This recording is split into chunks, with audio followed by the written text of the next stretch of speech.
Bismillahirrahmanirrahim. Assalamualaikum warahmatullahi wabarakatuh. Perkenalkan, nama saya Mila. Saya dari Program Studi Hukum Ekonomi Syariah, Fakultas Syariah, Institut Agama Islam Sultan Muhammad Syafiuddin Sambas. Kali ini saya akan mempresentasikan atau sedikit menjelaskan terkait tentang tugas yang diberikan oleh dosen saya yang bernama Ibu Hasyiah MH dalam mata kuliah yaitu Hukum Hak Asasi Manusia. Pada kali ini saya akan membawa materi tentang sejarah dan perkembangan HAM. Tidak berpanjang lebar, langsung saja kita ke materinya saja. Oke, sebelum saya masuk ke materi pembahasan yang saya bawa, terlebih dahulu secara umum saya menjelaskan apa itu hak asasi manusia.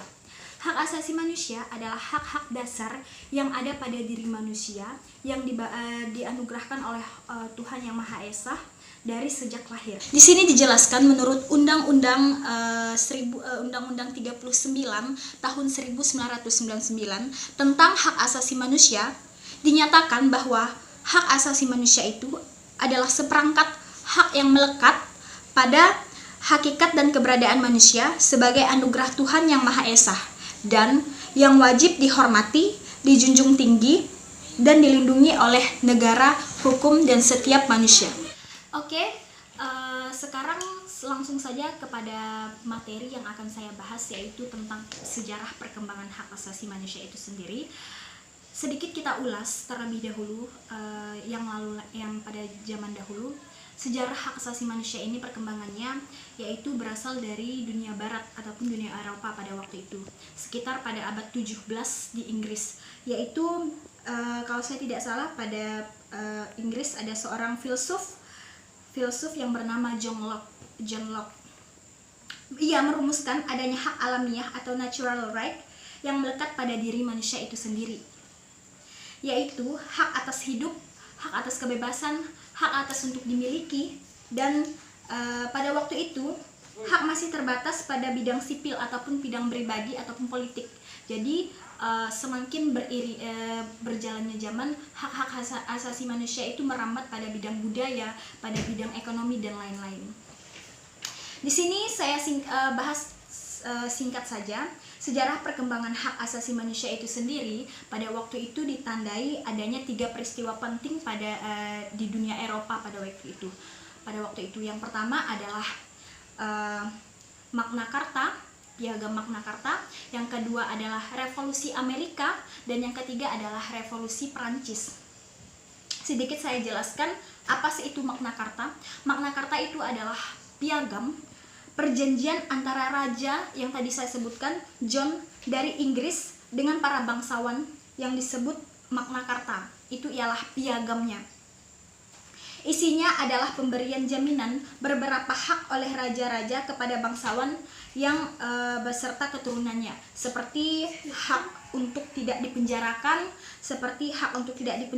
dan adanya peristiwa pengadilan pada waktu itu. Pada waktu itu raja itu membuat piagam yang berisi hak-hak kepada para bangsawannya, seperti hak untuk tidak dipenjarakan, hak adil seadil-adilnya, seperti itu. Jaminan itu diberikan sebagai balasan atas bantuan biaya pemerintahan yang telah diberikan oleh para bangsawan pada waktu itu.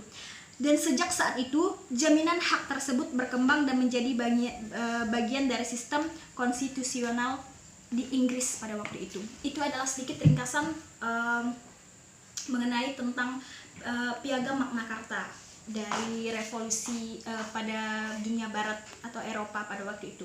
Yang kedua, sejarah perkembangan HAM dapat kita lihat dari Revolusi Amerika.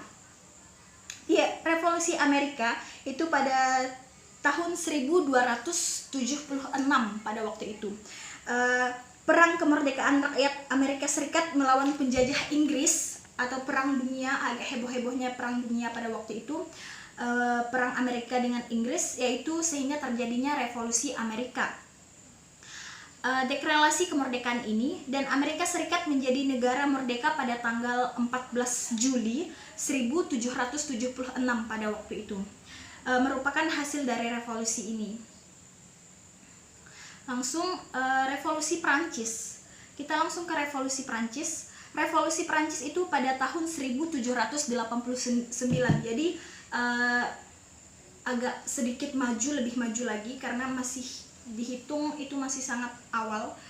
Pada 1789 itu, Revolusi Prancis adalah bentuk perlawanan rakyat Prancis pada waktu itu kepada rajanya sendiri ataupun locus 16 yang telah bertindak sewenang-wenangnya, yang telah bertindak tidak sewajarnya kepada dan bersifat absolut kepada rakyat-rakyatnya pada waktu itu. Declaration des Droits of Demon Adjudication atau pernyataan hak-hak manusia dan warga negara dihasilkan oleh Revolusi Prancis. Pernyataan ini memuat 3 hal pada waktu itu. Yang pertama adalah kebebasan, liberty, kesamaan ataupun equality, dan persaudaraan. Dalam perkembangannya, pemahaman mengenai hak asasi manusia itu semakin luas pada waktu itu.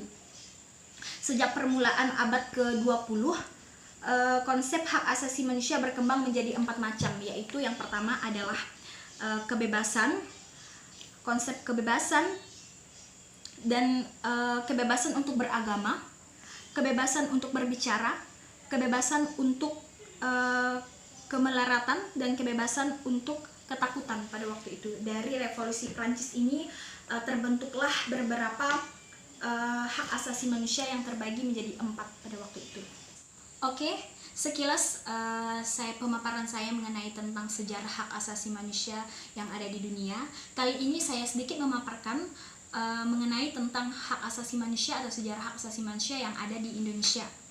Yang pertama adalah pemerintah Indonesia menaruh perhatian terhadap permasalahan hak asasi manusia pada waktu itu di akhir masa pemerintahan Orde Lama, pemerintahan Orde Baru, dengan didirikannya Komisi Nasional Hak Asasi Manusia ataupun Komnas HAM pada waktu itu pada tahun 1993.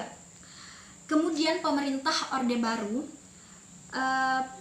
mempunyai perhatian yang sangat serius terhadap masalah hak asasi manusia pada waktu itu, dan diwujudkan melalui dikeluarkannya ketetapan majelis atau TAP MPR Permusyawaratan Rakyat nomor 17 MPR pada 1998 pada waktu itu tentang hak asasi manusia, yang kemudian dijabarkan dalam Undang-Undang nomor 39 tahun 1999 tentang hak asasi manusia, dan Undang-Undang nomor 26 tentang Pengadilan Hak Asasi Manusia.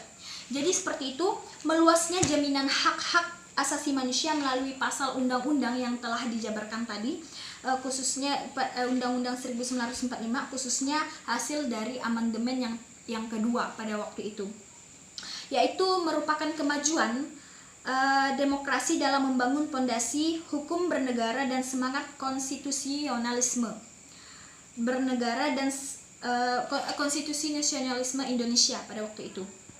Dan itu dengan diratifikasinya sebagai konvensi internasional di bidang hak asasi manusia seperti ICCPR pada waktu itu. Dan melalui Undang-Undang nomor 12 tahun 2005, kemudian ICICER, The International Covenant on Economical, Social, dan Cultural Rights 1966. Melalui Undang-Undang nomor 11 tahun 2005 lainnya, dan menunjukkan HAM dipandang sebagai hak asasi yang harus dihormati, dilindungi oleh negara, dan dijadikan parameter bagi pembuat kebijakan untuk senantiasa memenuhinya pada waktu itu. Sedikit penjabaran dari saya mengenai tentang sejarah perkembangan hak asasi manusia maupun dari dunia dan juga dari Indonesia. Kurang lebihnya saya mohon maaf karena di sini saya juga masih belajar, dan saya lebih giat lagi mempelajari tentang hak asasi manusia tersebut. Akhir kata dari saya, terima kasih atas perhatiannya. Wabillahi taufiq wal hidayah. Wassalamualaikum warahmatullahi wabarakatuh. Terima kasih.